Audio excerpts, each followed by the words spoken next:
So in September of 1991, I'm living in Kinshasa, a massive African city, capital of the country of Zaire, now the Democratic Republic of Congo, and it had previously been the Democratic Republic of Congo.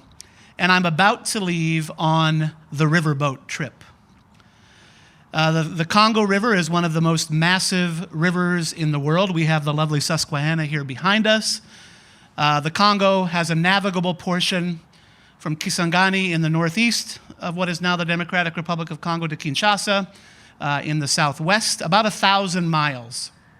And I'm going to board a boat along with 2,000 other people and go up the Congo River. The Congo River is flowing into the Atlantic.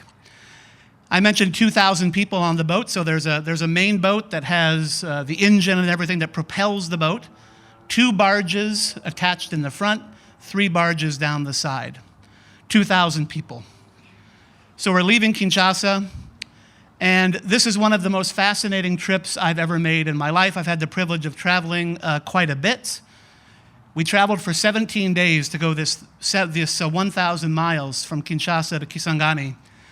Day after day after day of the most massive trees you can imagine. Only the Amazon is a larger rainforest than the forest in Congo.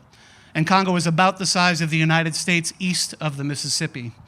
Massive river, massive trees, incredible journey.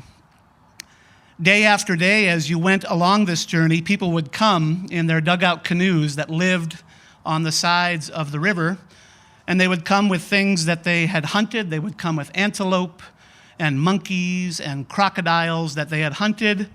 There are women that ride this boat just back and forth, the 1,000 miles between Kisangani and Kinshasa. They buy these things. There's a cold storage room on the main part of the boat. It's tagged, they throw it there, and then they sell it when they get to the big cities at the end. So just this fascinating riverboat trip. So now back to the beginning. The captain decided that we would leave in the late afternoon. It was dry season, so the river was relatively low. And the captain wanted to avoid going up on sandbars. Now, we were going upriver, so the current would help us get off the sandbars. But still, the captain decided, let's wait, and then we'll go a little ways now here after we leave late afternoon from Kinshasa, and then we'll stop. And all of us on the boat knew that there was a place called Nsele that had been built by President Mobutu just outside of Kinshasa. We stopped before we got there. So the next morning, we start our trip, really getting underway now, and we approach Nsele. And sometimes President Mobutu's yacht, his river yacht, would be moored at Nsele. And as we approached Nsele, we saw, indeed, that President Mobutu's yacht was moored there. And by this time, President Mobutu had been in power for 26 years, from 1965 to when I made the trip in 1991. And as we were approaching Nsele and President Mobutu's yacht, who should walk out of one of the main doors of the boat but President Mobutu himself? If you can remember, maybe some of you older folks here can remember, he often wore a leopard skin hat.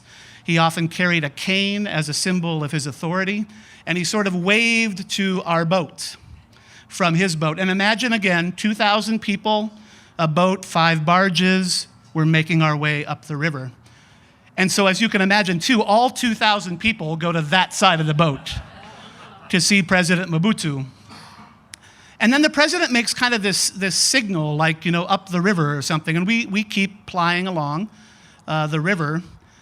And then a few minutes later, we see a fairly large Zodiac, large outboard motor on the back with 4 people in it. A couple of the people have wetsuits on, and a couple of them are just dressed in a suit that you would imagine.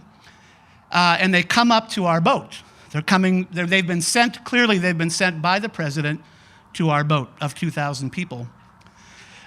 Then we see them come up. Again, all 2,000 of us are on this side of the boat looking at what's happening. And one of the guys takes his suit jacket off. He's got a holstered gun here. These are soldiers in the wetsuits as well. And then they come onto the boat, and again, the eyes of 2,000 people are on this process. So one of the guys comes onto the boat, he meets the captain, and he pulls out of a bag money directly from the central bank, still vacuum packed, 2 big, large bricks of money, vacuum packed. And this was the gift of President Mobutu to our boat.